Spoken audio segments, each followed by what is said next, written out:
Baik, yang saya nak buka sekarang ni, tuan-tuan buka pada Anwar Qusiyah tuan-tuan tu, dekat depan sekali, iaitu Usul Tarekat Naqsyabandiyah. Biasanya biasanya pembacaan berkenaan tentang tarekat ataupun perbincangan khusus tentang tarekat kita, tarekat Naqsyabandi, biasanya saya akan sebut waktu suluk. Dan harapan saya ialah supaya tuan-tuan dapat sampai menyampai daripada orang yang dah tahu, kemudian boleh bagi tahu kepada orang yang belum tahu. Cuma yang jadi masalah dia ialah masa untuk tuan-tuan bersembang tak ada. Betul ke tak betul? Bila tuan-tuan datang ngaji, tuan-tuan datang habis pun dah lewat, tuan-tuan pun tak ada masa nak sembang, betul-betul nak sembang tu tak. Tuan-tuan tak boleh tunggu lama dekat zawiyah sebab tuan-tuan mesti nak balik besok nak kerja. Kalau tidak pun, bukan kalau besok Ahad pun kita dah lewat malam. Betul, kita pun ada tenaga kita nak kena jaga. Jadi saya tengok barang yang saya nak cuba buat tu tak sampai. Jadi saya terpaksa baca sendiri balik di waktu macam ni lah. Cuma saya akan ambil masa sikit je hari ni sebab saya nak tuan-tuan kalau boleh duduk dulu, lepas tu saya boleh tak Kak Aisyah bagi nama dekat guru zawiyah tu, semua tulislah, tulis nama wanita sebab saya nak tahu wanita siapa yang hadir. Saya nak tahu wanita siapa yang hadir dan supaya saya dapat gambaran siapa yang boleh bersembang-sembang pada majlis malam ni. Maksudnya boleh duduk belakang dia, sama-sama perempuan kan, siapa yang ada pada malam ni. Jadi letak nama tu dekat zawiyah tu, 1, 2, 3 siapa. Yang lelaki tak perlu sebab lelaki saya dah tahu kat sini ada. Jadi perempuan. Baik. Baik, sekarang tuan-tuan tengok dekat usul tarekat Naqsyabandi. Usul tarekat Naqsyabandi maksudnya akar tarekat Naqsyabandi, akar dia, asal dia. Usul tu maksud dia asal, akar dia, daripada mana timbul. Sebenarnya tak ada tempat timbul yang lain melainkan daripada sunat Nabi sallallahu alaihi wasallam, daripada kitabullah wa sunnat Nabi. Maksudnya tak ada timbul melainkan daripada Quran dan hadis. Sebab itu je, sebab tarekat ni adalah agama. Tarekat tu adalah satu cabang daripada agama. Nak jadi agama seperti mana yang tuan-tuan dah mafhum, seperti mana yang kita dah belajar, seperti mana yang tuan-tuan pun dah khatam kitab, dah berapa banyak khatam kitab, kita datang daripada Islamun, imanun, ihsanun, al-ilmu bi'alamati sa'ah. 4 perkara kan. 4 perkara tu baru Nabi kata innahu Jibril atakum yu'allimukum dinakum, ataupun yu'allimukum amra dinikum, ataupun yu'allimukum umur dinikum.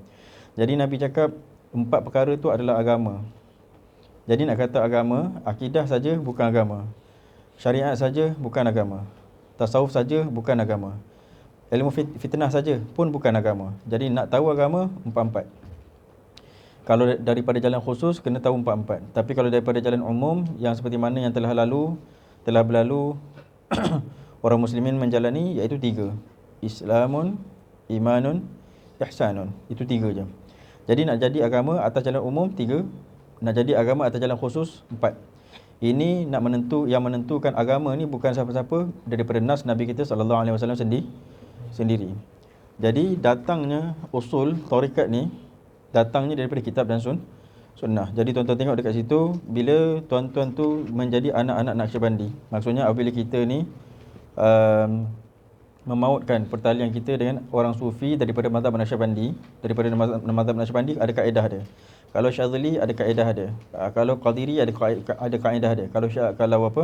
Kalau Dantarawi dia ada kaedah dia. Jadi kalau dalam Naqsyabandi, kaedah kita, usul dia, yang pertama disebut at-tamassaku bi aqaidi ahli sunnati wal jamaah. Ahli sunnati dia kata yang pertama sekali orang tarekat Naqsyabandi itu dia mesti at-tamassuk, berpegang dengan i'tiqad ahli sunnah wal jamaah. Dekat situ disebut ahli sunnah lah. Ahli sunnah tu ahli sunnah wal jamaah maksudnya. Jadi kenapa dia sebut yang itu? Sebab nak menunjukkan bahawa kita macam mana tinggi pun, macam mana rendah pun, macam mana langkah pun, sama ada langkah yang laju ataupun langkah yang perlahan, sama ada langkah yang besar ataupun langkah yang kecil, semuanya dia punya tempat, semuanya dia punya kaedah dia, semua dia punya benchmark dia, semua dia punya pattern dia mesti i'tiqad ahlussunnah wal jamaah. Dia tidak timbul bila dah jadi wali, i'tiqad jadi lain, tak timbul. Dia i'tiqad satu je. Jadi tak timbul bila sebelum tinggi i'tiqad lain, bila dah tinggi i'tiqad lain, dia tak timbul macam tu.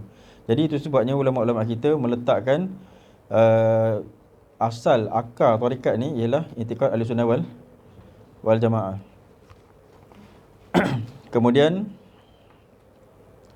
pada masalah i'tiqad juga suka saya nak sebutkan, i'tiqad dengan falsafah dia tak sama. I'tiqad dengan falsafah tak sama. Yang ini saya suka nak sebutkan tuan-tuan. Kadang-kadang perasan dalam Nurul Nafis tu kan sebut pada masalah hamba dengan ketuhanan kan. Siapa dia arif billah? Al-arifin billah ialah orang yang mengenal diri dan mengenal Allah. Maksudnya dia kenal Allah, makrifah kepada Allah dan mengenal diri dia. Maksudnya kena tahu diri tu sebagai hamba, kena kenal Allah tu sebagai Tuhan. Kalau tuan-tuan mula masuk pada masalah falsafah, tuan-tuan akan nampak tak ada apa-apa. Yang apa, tuan-tuan akan sebenarnya tuan-tuan bukan kata semua Allah, tapi tuan-tuan kata Allah tu adalah makhluk yang satu. Bukan tuan-tuan kata semua makhluk adalah Allah, tak. Tapi tuan-tuan kata Allah itu adalah makhluk yang satu. Bukan Allah tu bukan Tuhan yang satu. Sebab tuan-tuan dah memfalsafahkan dia. Jadi perkara tu yang saya nak sebutkan dekat sini, sebab itulah barang yang selalu disinggahi kepada ahli sufi. Itu sebabnya orang tarekat Naqsyabandi dia letak perkara ni sebagai usul. Sebab tarekat Naqsyabandi ni tuan-tuan, tarekat Naqsyabandi ni dia masyhur, tarekat ni masyhur, Naqsyabandi, Syazuli, ini semua tarekat-tarekat lama, tarekat-tarekat tua, masyhur. Jadi kalau masyhur takkan dia tak ada kaedah. Kalau baru rahir tarekat Azizi ke saya ke, nama saya Aziz, saya tak tarekat Aziziyah. Kalau tarekat tu baru, mungkin saya baru nak buat kaedah, nak tunjuk, nak buat kan. Jadi mungkin orang tak jumpa lagi. Tapi kalau tarekat dah beratus tahun, takkan tak ada. Jadi nak sebutnya benda ni, oleh kerana kita kadang-kadang mendapatkan tarekat tu, yang pertama kecuaian murid tu sendiri. Ni sekarang ni kenapa saya baca ni, sebab saya tengok kecuaian murid saya juga. Kebanyakan kita mengambil tarekat, saya sebenarnya baca ni sebenarnya nak tuan-tuan dapat, dan saya nak tuan-tuan tolong saya. Sebenarnya tuan-tuan bukan tolong saya, tuan-tuan tolong agama sebenarnya. Jadi bila tuan-tuan berkawan, ramai kawan datang ambil bai'ah, mereka tak tahu apa-apa. Setengah daripada mereka tu datang ambil bai'ah kerana ada masalah kehidupan. Setengah daripada mereka tu ambil bai'ah sebab mungkin pada dia saya masyhur. Setengah daripada mereka tu pada mengambil bai'ah sebab nak menjadi hamba Allah. Setengah daripada mereka tu ambil bai'ah sebab nak ambil barakah. Jadi sebenarnya murid-murid yang datang tu tak lurus. Hanya sebenarnya dia tu jadi lurus bila kadang-kadang dia datang memang dengan niat sebab dia ada jazbah daripada Allah sendiri. Allah tarik dia memang nak jadikan menjadi guru. Dan ada yang di antara mereka bila dah datang, dah masuk, dia nampak saya punya tuning. Dia nampak tuning saya dan dia kembali. Jadi asalnya datang mungkin tak ada kosong niat, tapi tuning saya tu menyebabkan niat dia lurus. Baik. Jadi habis kita tadi masalah tu ya, masalah akidah. Jadi ingatkan pada masalah falsafah, ingatkan. Jadi ingat, di mana saja kita bertapak, etika kita Ahlussunnah wal Jamaah. Jadi saya ingatkan pada masalah tadi tu, jangan ingat, kita ingat bila waktu kita rendah akidah lain, bila tinggi akidah lain. Dia bukan masalah akidah yang lain, tapi masalah musyahadah yang lain. Cara pandang yang lain. Benda sama. Okey, jadi habis kat situ ya pada masalah akidah dan pada masalah berguru tadi. Kemudian masuk yang kedua, dia kata usul dia ialah at-tarku rukhas. Dia kata meninggalkan rukhas. Rukhas ni maksudnya keringanan. Meninggalkan keringanan. Maksud meninggalkan keringanan ni maksudnya bila agama kata ringan untuk apa? Untuk sembahyang sunat tu tak buat pun tak apa. Kita tinggalkan yang tu. Sembahyang sunat mesti buat. Maksud meninggalkan rukhas ni bukan meninggalkan jamak dan qasar, bukan. Kan dalam sembahyang kita ada rukhsah, iaitu jamak ringan dan qasar ringan kan. Yang itu bukan meninggalkan rukhas. Itu rukhas yang kita kena pakai. Yang meninggalkan rukhas ni macam macam masalah sembahyang sunat tadi, ataupun macam masalah wara', macam masalah tak makan sana, tak makan sini, orang lain makan, kita tak makan. Boleh dapat. Bukan saya kata saya sebenarnya tuan-tuan bukan larang sangat, tapi saya nak tuan-tuan jalan cepat. Itu sebabnya saya kata kadang-kadang saya banyak sebut pasal apa? Pergi mall kan. Tuan-tuan pergi mall kan, restoran kat dalam mall kan. Tuan-tuan macam saya bagi contoh T-Life. T-Life kalau tuan-tuan kena cakna sikit siapa owner T-Life tu. Kena cakna sikit. Belilah teropong satu RM10 je beli. Teropong yang 800 meter tu. Tak payah teropong lah, pakailah telefon ni kan boleh fokus kan. Zoom dekat dinding dia, tengok siapa yang bayar cukai untuk kedai tu. Tuan-tuan akan nampak nama dekat situ. Jadi kalau nama orang kita, beli. Kalau nama orang kita ada halal, tak apalah beli. Tapi kalau saya, seboleh-bolehnya saya tak, walaupun ada halal. Kalau bukan nama orang Islam. Boleh tak dapat saya sebut ni? Dalam masa yang sama, tidaklah saya kata bila ada jenama orang kafir tak boleh minum. Bukan macam tu. Memang sebenarnya boleh je minum. Itu daripada sudut fikih, daripada sudut fiqah, memang ada jalan untuk dibolehkan. Tapi kalau ada cara untuk tuan-tuan nak jalan laju, tinggalkan. Itu saja saya cakap. Jadi bukan berarti jangan minum langsung. Bukan begitu. Nak pergi, pergilah. Ada waktu pergi. Tapi kebanyakan waktu mesti berpantang. Itu maksud dia tarkhur khas. Yang maksud dia yang tidak tarkhur khas, apa saja keringanan yang ada dalam fiqah, semua tuan-tuan pakai. Tak jaga langsung. Maksudnya tak warak langsung. Itu memang takkan jadi orang tarekat. Jadi warak tu sangat penting. Jadi itulah yang kedua ialah wa tarkhur khas. Kemudian al-akhdhu bil azaim, mengambil barang yang berat. Ini lawan bagi tarkhur khas tadi. Wadawamul muraqabah, dan sentiasa muraqabah. Sentiasa muraqabah ni sebenarnya maksud yang sangat tinggi. Kalau pada penerangan saya yang telah lalu, saya dah sebutkan sentiasa muraqabah tu ialah tuan-tuan amal selalu muraqabah tu. Tapi maksud sentiasa muraqabah ni, dia muafakat dengan dekat belakang tu, dengan depan tu, wal iqbalu 'alal maula, dia berkait rapat. Maksud dia apa? Tuan-tuan mampu muraqabah pada setiap saat. Tuan-tuan cuba fikir. Kalau saya tanya sekarang, KF10, saya rasa mesti ada yang gagap nak jawab. Kalau saya tanya macam mana nak buat wukuf qalbi, saya pernah tanya satu orang tempoh hari. Buat apa dalam tawajuh, buat apa? Jadi katanya buat muraqabah sekian. Saya cakap cuba baca muraqabah tu.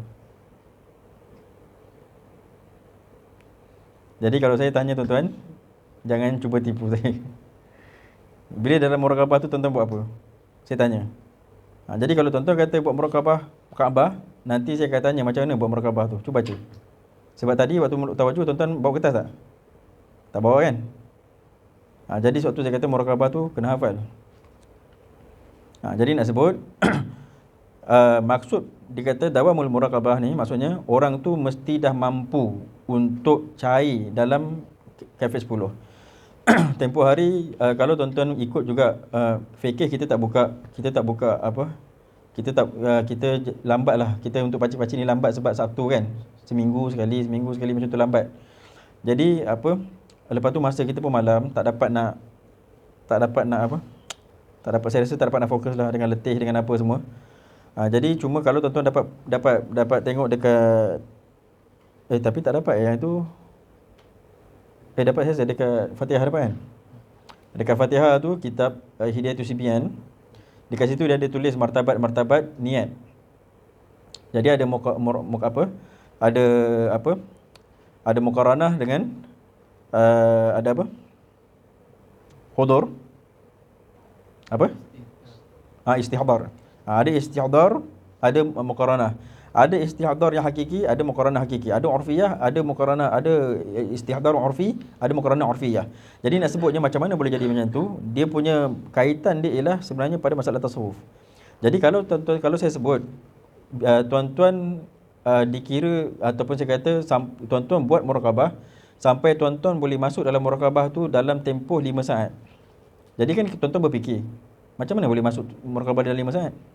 Sebab tuan-tuan nak masuk kafir 10, tuan-tuan nak kena baca Fatihah, tuan-tuan nak baca Qul Allah, betul tak? Betul tak? Macam mana tuan-tuan nak masuk muraqabah? Sebab masuk kafir 10 je saya rasa mungkin dalam 2 minit, 3 minit saya rasa. Kan? Kafir 10. Sebab nak masuk muraqabah kena masuk wukuf qalbi. Nak masuk wukuf qalbi kena masuk kafir 10. Kafir 10. Jadi dekat kafir 10 tu je mungkin 3 minit. Lepas tu wukuf qalbi. Wukuf qalbi tu tuan-tuan nak kena berenang. Betul tak? Kalau tuan-tuan tak berenang, dia tak jadi wukuf qalbi. Lepas tuan-tuan berenang baru masuk muraqabah. Jadi macam mana ni dia kata dawam muraqabah? Jawapan dia ialah barang siapa yang buat selalu, dia akan jadi, benda tu akan jadi singkat. Jadi yang hanya saya boleh bagi tahu pada tuan-tuan ialah latihan. Itu saja yang saya boleh bagi tahu. Jadi siapa malam yatuk lam yadri. Barang siapa yang tidak merasa, dia tak akan mengetahui. Jadi satu saya nak kata tuan-tuan, benda yang saya cakap tu, benda yang tuan-tuan dapat dalam suluk, dia bukan itu bukan. Dia bukan itu. Maksud saya itu yang tuan-tuan dapat, itulah dia, bukan. Tak. Dia bercambah daripada barang yang saya tunjuk tu hanyalah jalan je. Jadi sama ada tuan-tuan dapat mengembangkan perasaan tuan-tuan dalam jalan tu, ataupun tuan-tuan pakai tengok jalan-jalan tu. Siapa yang tengok akan buatlah muraqabah dalam sejam. Tak dapat dawal muraqabah. Jadi nak sebut asal akar tarikat Naqsyabandi ni muraqabah. Dawamul muraqabah. Ini yang menyebabkan seseorang tu boleh sampai kepada musyahadah. Jadi dawamul muraqabah saya ringkaskan kat situ. Jadi boleh nampak? Jadi itulah itu sebabnya saya kata untuk orang yang dapat masuk muraqabah tu dalam masa beberapa saat saja ialah orang yang tidak putus daripada KPS 10. Itu sebabnya dia boleh dipelukit guru dia. Sebab dia tak putus daripada KPS 10. Tak takut mati, tak takut miskin, tak takut lapar. Berani. Kena buang daripada kawan-kawan, buang daripada masyarakat, tak ada masalah. Orang rendahkan dia daripada pangkat dia, daripada kawan-kawan dia, sesama ahli politik contohnya, kawan-kawan dia hina dia, dia tak ada hal. Orang macam tu boleh.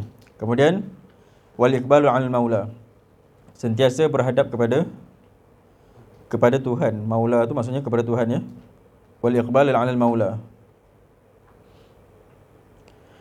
Wal iqbalu 'alal maula bersambung dengan muraqabah tadi ya. Sentiasa berhadap kepada Allah. Jadi sama maksud saya tadi tu, orang yang sudah mampu cair dalam darah daging dia KFS 10 tadi tu. Jadi itulah kalau tuan-tuan dapat kalau ada orang-orang yang baru dapat bersembang dengan tuan-tuan, perkara ini tuan-tuan kena, bagi orang yang dah bersuluk, tuan-tuan kena cari. Ataupun bukan yang dah bersuluk, tuan-tuan yang dah ambil bai'ah ni, yang dah lama, yang istiqamah datang kuliah ni, yang banyak dengar percakapan saya ni, tuan-tuan kena adakan masa tuan-tuan bersendirian dengan Allah, dan tuan-tuan kena bancuh darah daging tuan-tuan tu dengan KFS 10 tu dengan sebenar-benar bancuh. Kalau tidak, tuan-tuan ambil lebih lama pada orang, tapi besok orang lain yang masak dulu orang.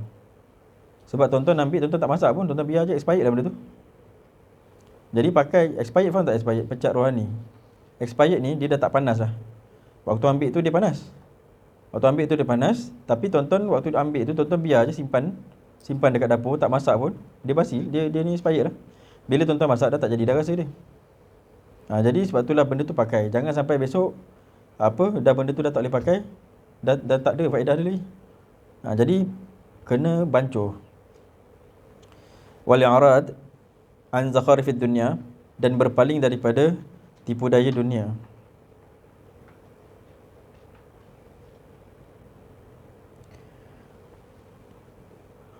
Berpaling pada tipu daya dunia ni sebenarnya banyak saya nak cakap, tapi saya nak ringkaskan waktu sebab ni pun dah pukul 10 dah. Saya sebenarnya nak cakap sampai pukul 10 je sebenarnya.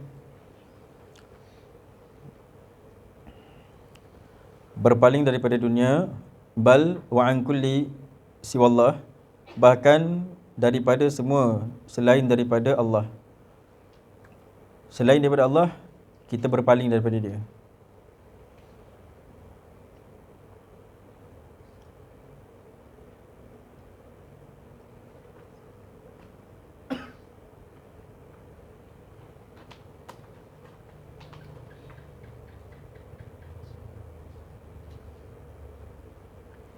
Wa tahsilul malakatil hudur, menghasilkan kekuatan hudur. Malakah tu kekuatan, kepemilikan. Malakah tu kekuatan untuk hadir hati.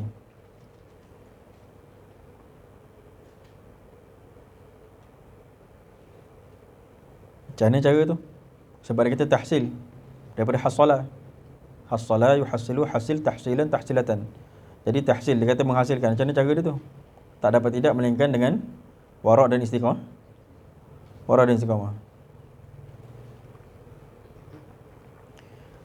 Jadi malakat hudur tu apa dia? Malakat hudur tu ialah depan tu. Wal khalwah fil jalwah. Bila dia sudah mampu untuk mewarisi kekuatan hudur, dia akan jadi khalwah fil jalwah. Khalwah fil jalwah maksudnya dia berkhalwat di dalam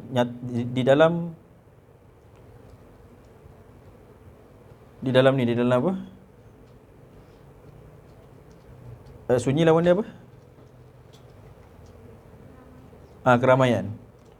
Jadi dia tu bersunyi-sunyi dalam keramaian. Keramaian tapi dia sebenarnya bersunyi. Sebab apa dia boleh buat macam tu? Sebab dia dah tahsilul malakatul hudur.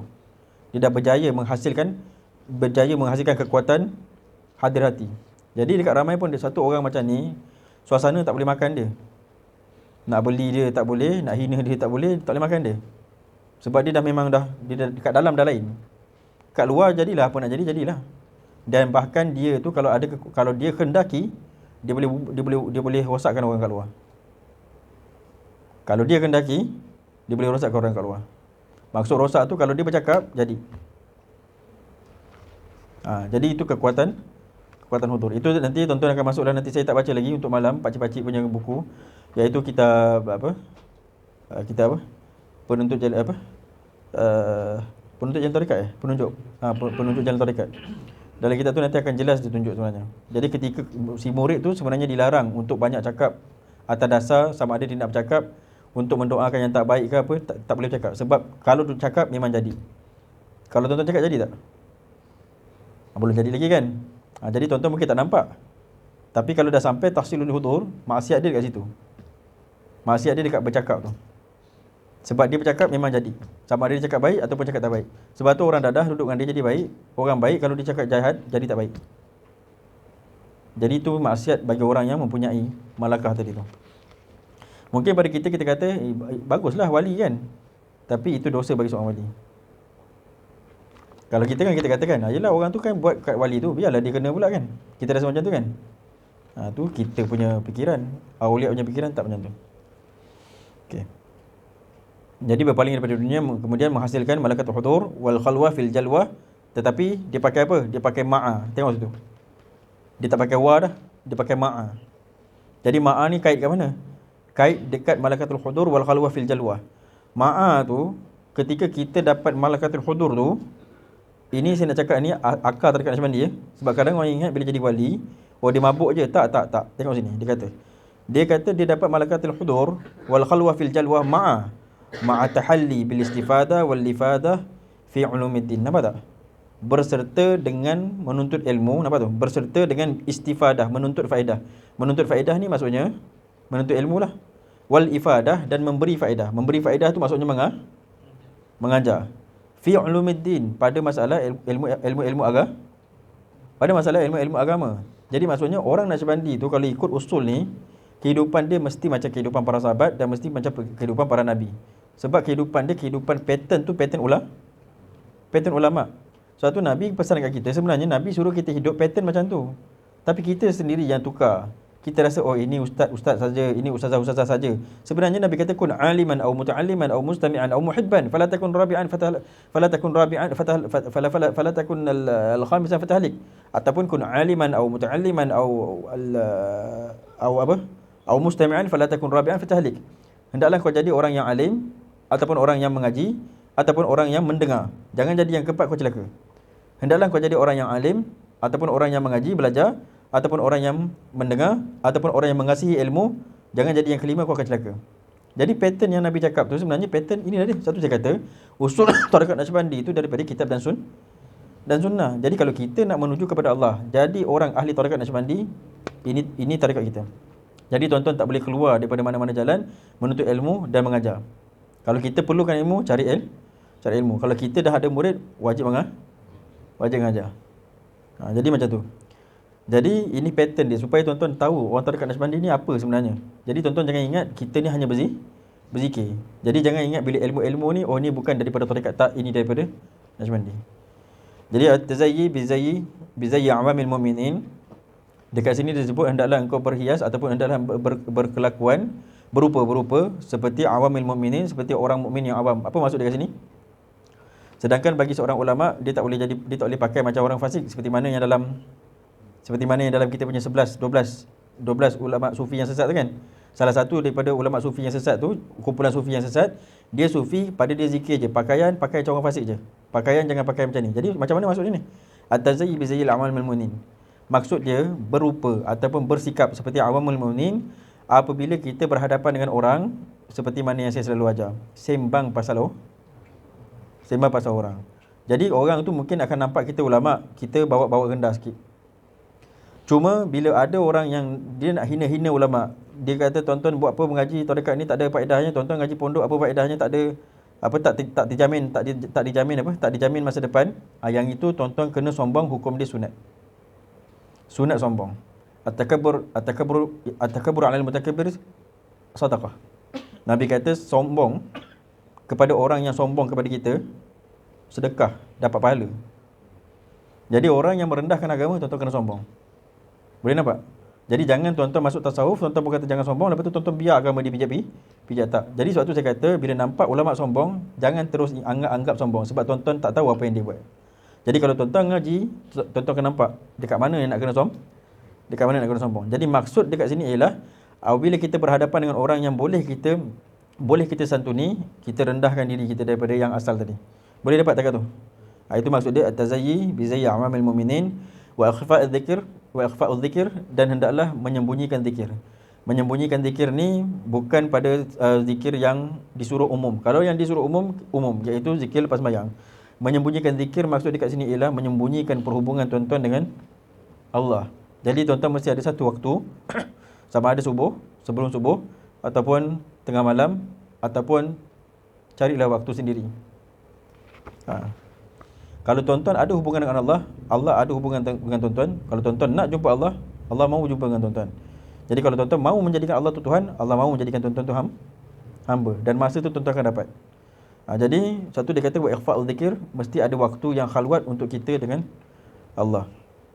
Sebenarnya perkataan kat sini semuanya dalam-dalam sebenarnya tuan-tuan sebenarnya. Semuanya dalam. Cuma masa nak syarah tu tak, ini pun sebenarnya saya tak banyak syarah ni sebenarnya. Tu dekat apa wal i'rad 'an zakar fi dunya tu banyak cerita tu situ. Dekat wal iqbal 'ala Allah 'ala al-maula tu banyak cerita dekat situ. Sebab nak tengok tuan-tuan tu bangsa apa? Tuan-tuan tu bangsa sultan, tuan-tuan tu bangsa ulama, ada cerita dia dekat situ. Daripada tuan-tuan panjat daripada bawah sampai tuan-tuan naik ke atas, sampai tuan-tuan diumpan, semua ada cerita. Cuma saya tak sempat nak ceritalah kat sini. Okey, kemudian wa hifdzul anfas bihaitsu la yakhruj wa la yadkhul nafsul ma'al ghaflah. Kemudian hendaklah dia kata memelihara nafas bihaitsu sekira-kira la yakhruj wa la yadkhul, tiada nafas tu masuk dan tiada nafas tu keluar, ma'al ghaflah berserta dengan lalai. Sama je maksud dia dengan atas, iaitu pada masalah dawamul muraqabah sebenarnya tinggal lagi. Kalau masalah nafas ni kita ada zikir yang khas.